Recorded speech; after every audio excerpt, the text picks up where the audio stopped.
Hey Southeast, I hope you're doing well, but I know that not all of you are doing well. I know that sometimes life can just knock us off course and it gets pretty hard at times. And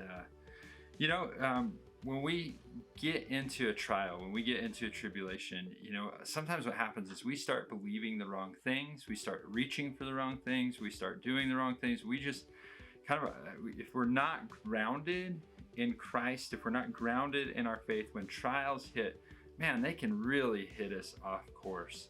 And so I just wanted to share this passage with you.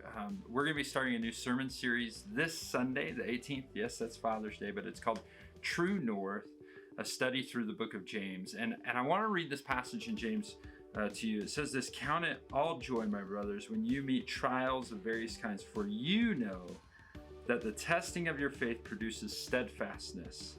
And let steadfastness have its full effect, that you may be perfect and complete, lacking nothing." Here's what I'm convinced of, is that somehow, some way, when we go through trials, when we go through tribulation, suffering, that God uses that. And that's what it's talking about here in James, the very beginning of the book. It talks about how God is using that. It doesn't mean that it's easy. It doesn't mean that it's not hard. It just means it's useful. And that God is using that to do something in us, to do a work in us, to sanctify us, to make us become complete, as he says. And that's what I want for my faith. And I hope that's what you want for your faith, is that your faith would be complete, that it would be, it would just be complete. And that's what we're going to be talking about over the next couple of weeks as we study the book of James, is when you're in a trial, when you're in tribulation, what are the steps that we need to take if we're following after Christ? And also, I just want to invite you, if you've never surrendered your life to Christ, or maybe you're new to the whole church thing, I want to invite you to come and join us for this sermon series as well. I just think it will be really valuable for you to see that there is a God who hears our prayers, that there is a God who has not walked away from us or has not forgotten us, but that the creator of the universe, who calls out the stars by name, knows your name.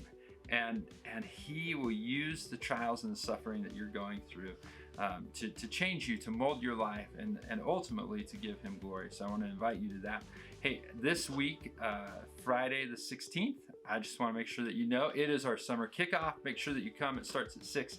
There's going to be food. There's a youth fundraiser. They're selling treats and drinks and all the fun stuff there. But there's going to be some bounce houses for the kids, and we have some live music. It's just going to be a great time of fellowship, great time to hang out together and kick off the summer. Southeast, I love you. I hope you have a wonderful week, and God bless.